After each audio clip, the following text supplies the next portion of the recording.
بسم الله الرحمن الرحيم. الحمد لله رب العالمين والعاقبة للمتقين والصلاة والسلام على خير خلقه نبينا محمد وعلى آله وصحبه أجمعين. أما بعد. معزز سامعین کرام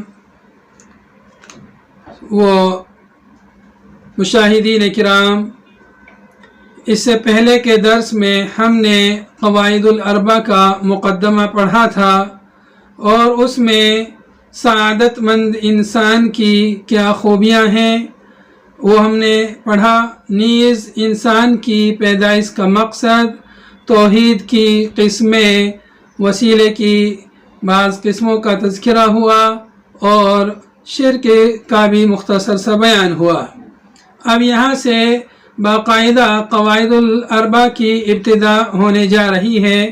قواعد الاربع جو شیخ محمد بن عبد الوہاب رحمۃ اللہ علیہ کا مختصر سا رسالہ ہے، جس میں انہوں نے دین کے یا توحید کے عقیدے کے 4 بنیادی بہت ہی اہم اور ضروری قاعدے بیان فرمائے ہیں۔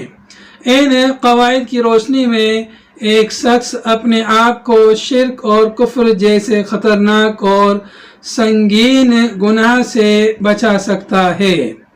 آئیے ان قاعدوں کی شروعات کرتے ہیں۔ آج کے درس میں ہم پہلے قاعدے کو پڑھیں گے اور سمجھیں گے۔ پہلا قاعدہ یہ ہے، مؤلف رحمہ اللہ نے فرمایا کہ ان تعلم ان الكفار الذين قاتلهم رسول الله صلى الله عليه وسلم مقرون بأن الله تعالى هو الخالق الرازق المحيي المميت المدبر لجميع الأمور، وأن ذلك لم يدخلهم في الإسلام۔ بعض نسخوں میں ہے وَلَمْ يُدْخِلْهُمْ ذَلِكَ فِي الْإِسْلَامِ، وَالدَّلِيلُ قَوْلُهُ تَعَالَى قُلْ مَنْ يَرْزُقُكُم مِّنَ السَّمَاءِ وَالْأَرْضِ إِلَى آخر الآیہ۔ اس قاعدے میں 2 باتیں مقصود ہیں۔ پہلی بات یہ کہ ان تعلم ان الكفار الذين قاتلهم رسول اللہ صلی اللہ علیہ وسلم، کہ وہ کفار جن سے رسول اللہ صلی اللہ علیہ وسلم نے قتال کیا، جن سے نبی پاک صلی اللہ علیہ وسلم نے جہاد کیا، وہ کفار اس بات کا اقرار کرتے تھے کہ اللہ رب العالمین ہی خالق ہے، رازق ہے، اللہ تعالیٰ ہی محیی، زندہ کرنے والا اور موت دینے والا ہے، اور اللہ رب العالمین ہی تمام امور کی تدبیر کرتا ہے۔ یہ پہلی بات ہوئی۔ دوسری بات اس قاعدے میں یہ ہے کہ وَأَنَّ ذَلِكَ لَمْ يُدْخِلُهُمْ فِي الْإِسْلَامِ، ان کا اس چیز کا اقرار کرنا، اس اعتقاد کا ماننا اور ان تمام باتوں کا اقرار ان کو دین اسلام میں داخل نہ کر سکا۔ یعنی وہ لوگ ان باتوں کو مانتے تھے کہ اللہ رب العالمین خالق، مالک، رازق ہے، اللہ ہی ہمارا رب ہے، تو اس چیز نے، اس اعتقاد نے اور اس اقرار نے ان کو اسلام میں داخل نہیں کیا، اس اقرار نے ان کو کفر اور شرک کی غلاظت سے پاک نہیں کیا۔ تو پھر کیا کرنا چاہیے تھا کہ وہ شرک اور کفر کی غلاظت سے پاک ہوتے؟ اس کے لیے انہیں توحید الوہیت کو ماننا ضروری تھا۔ یہاں پر پہلے آپ توحید کی جو 3 قسمیں ہیں، ان 3 قسموں کو سمجھ لیجئے۔ ویسے بعض علماء نے توحید کی 2 قسمیں بھی بیان کی ہیں، بعض نے عموم اور خصوص کے اعتبار سے توحید کی ایک عام قسم ذکر کی ہے اور توحید کی ایک خاص قسم بھی ذکر کی ہے۔ عام قسم یہ ہے کہ وہ افراد اللہ بحقہ، اللہ رب العالمین کے جتنے بھی حقوق ہیں ان حقوق کے ساتھ اللہ رب العالمین کو خاص کرنا، اللہ کے کسی بھی حق کو کسی اور کے لیے نہ دینا، یہ توحید ہے، توحید کی عام قسم ہے۔ اور توحید کی خاص قسم یہ ہے کہ افراد اللہ بالعبادہ، اللہ رب العالمین کو عبادت کے ساتھ خاص ماننا، خاص کرنا، یعنی عبادت صرف اور صرف اللہ ہی کی کرنا اور کسی کی نہ کرنا۔ عبادت کی جتنی بھی اقسام ہیں، انواع ہیں، جتنی بھی قسمیں ہیں، ساری قسمیں اللہ کے لیے کرنی ہے، چاہے وہ نماز ہو، روزہ ہو، زکوٰۃ ہو، حج ہو، قربانی ہو، توکل ہو، یہ جتنی بھی قسمیں ہیں، خوف، رجا وغیرہ، سب اللہ رب العالمین کے لیے خالص اللہ کے لیے ہونی چاہیے، اس میں کسی اور کو شریک نہیں ٹھہرانا چاہیے۔ تو یہ توحید کی دو قسمیں عموم اور خصوص کے اعتبار سے ہیں، اور بھی توحید کی جو ہے دو قسمیں جو ہے علم اور عمل کے اعتبار سے بھی کی جاتی ہیں، لیکن زیادہ مشہور جو قسمیں ہیں وہ 3 قسمیں ہیں۔ توحید کی 3 قسمیں، پہلے قسم ہے توحید ربوبیت۔ یہ جو توحید ربوبیت ہے یعنی افراد اللہ بالربوبیہ، کہ اللہ رب العالمین کو رب ماننا، صرف اللہ تعالیٰ ہی کو رب ماننا اور کسی کو رب نہ ماننا، یہ توحید ربوبیت کہلاتا ہے۔ یا یوں کہیں کہ اللہ رب العالمین کو خالق، مالک، رازق، مدبر، محیی، ممیت اللہ کو ماننا ہے، یہ توحید ربوبیت ہے۔ یا یوں کہیں کہ اللہ کو اللہ کے افعال میں منفرد ماننا، اس کا کوئی اس میں ساجی نہیں، کوئی شریک نہیں، کوئی مشارک نہیں، کوئی معاون نہیں، کوئی مددگار نہیں، اللہ تعالیٰ اکیلا ہی کرتا ہے جو کچھ بھی کرتا ہے۔ تو یہ توحید ربوبیت، یہ پہلی قسم۔ دوسری قسم ہے توحید الوہیت۔ توحید الوہیت یہی سب سے زیادہ مین ہے، اسی کے لیے اللہ تعالیٰ نے نبی رسولوں کو مبعوث فرمایا، کیونکہ توحید ربوبیت تو ایسی قسم ہے اس کو سب لوگ مانتے ہیں، تقریباً دنیا کے تمام لوگ اس کا اقرار کرتے ہیں، اس کا اعتراف کرتے ہیں، سوائے کچھ لوگوں کے ملحدین کے جو نہیں مانتے، ورنہ سب لوگ مانتے ہیں کہ اللہ تعالیٰ ہی رب ہے، خالق ہے، مالک ہے، رازق ہے۔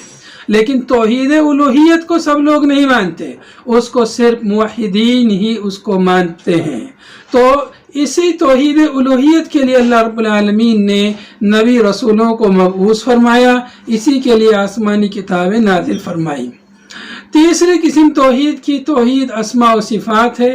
اللہ رب العالمین کے خوبصورت نام ہیں، اللہ رب العالمین کی بلند صفات ہیں، ان صفات میں اللہ رب العالمین کو یکتا ماننا، ان میں کسی کو اللہ کا ساجی نہ ماننا، اللہ رب العالمین کے جو اسماء ہیں ان اسماء میں اللہ کو اللہ کے ساتھ کسی کو شریک نہیں ٹھہرانا، اور ان اسماء کو بلا کسی تکییف کے، بلا تمثیل کے، بلا تعطیل کے، جیسے اللہ تعالیٰ نے اپنے لیے نام اور صفات ذکر کیے ہیں ان کو ویسے ہی ماننا، بغیر کسی تعویل کے، بغیر تعطیل کے، بغیر تمثیل کے، بغیر تشبیہ کے ان اسماء اور صفات کو ماننا، یہ توحید اسماء و صفات کہلاتا ہے۔ اب یہاں پر اس پہلے قاعدے میں جو بات بیان ہوئی ہے اس بات کو سمجھنے کی ضرورت ہے۔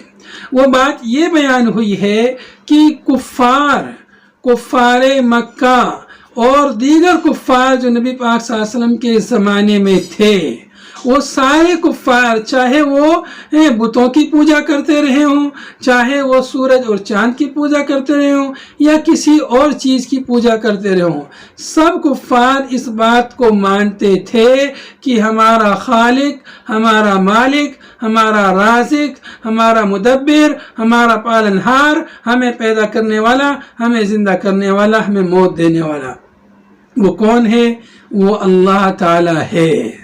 کفار مانتے تھے اس بات کو، کفار مانتے تھے کہ اللہ تعالیٰ ہی ہمارا مالک ہے، اور بہت سے اکثر ہندو بھی یہ مانتے ہیں کہ سب کا مالک ایک ہے، وہ بھی کہتے ہیں کہ اوپر والا جو چاہے وہ ہوگا، اوپر والے کو وہ بھی مانتے ہیں، مطلب وہ ہر انسان چونکہ فطرت پر پیدا ہوتا ہے تو وہ فطرت کے اعتبار سے وہ بھی مانتے ہیں کہ اوپر کوئی ذات ہے جو اس کائنات کو چلا رہی ہے۔ تو اللہ رب العالمین کی ربوبیت کو سب لوگ مانتے ہیں تقریباً، سوائے بہت کم لوگوں کے ملحدین وغیرہ کے جو نہیں مانتے ہیں۔ تو کفار مکہ اور دیگر کفار نبی صلی اللہ علیہ وسلم کے زمانے میں تھے، وہ بھی مانتے تھے کہ اللہ تعالیٰ ہی خالق مالک رازق ہے، مدبر الامور ہے، اسی کا نام توحید ربوبیت ہے۔ ہم یہ سب جانتے ہیں، مانتے ہیں کہ سب کا پیدا کرنے والا اللہ ہے۔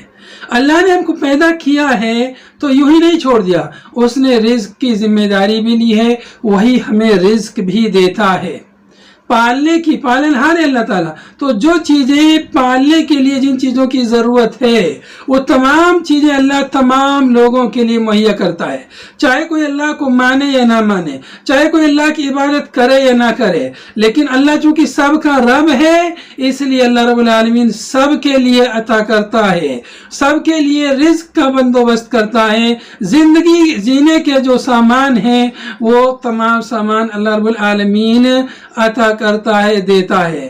ہوا ہے، پانی ہے، کھانے پینے کی اشیاء ہیں، اوڑھنے پہننے کی چیزیں ہیں، یہ سب کون دے رہا ہے؟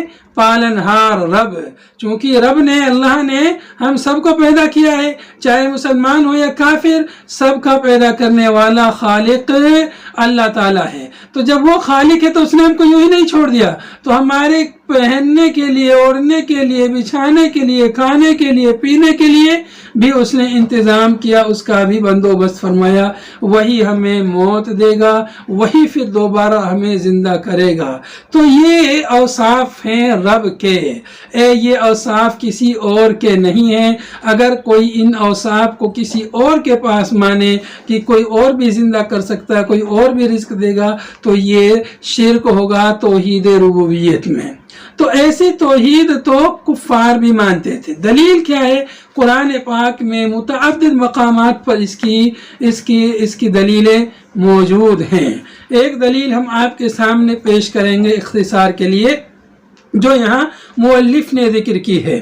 والدلیل قوله تعالی، اس چیز کی دلیل یہ ہے کہ قل من یرزقکم من السماء والارض، اے نبی صلی اللہ علیہ وسلم آپ کہیے، ان سے پوچھئے، من یرزقکم من السماء والارض، آسمان اور زمین سے تمہیں رزق کون دیتا ہے؟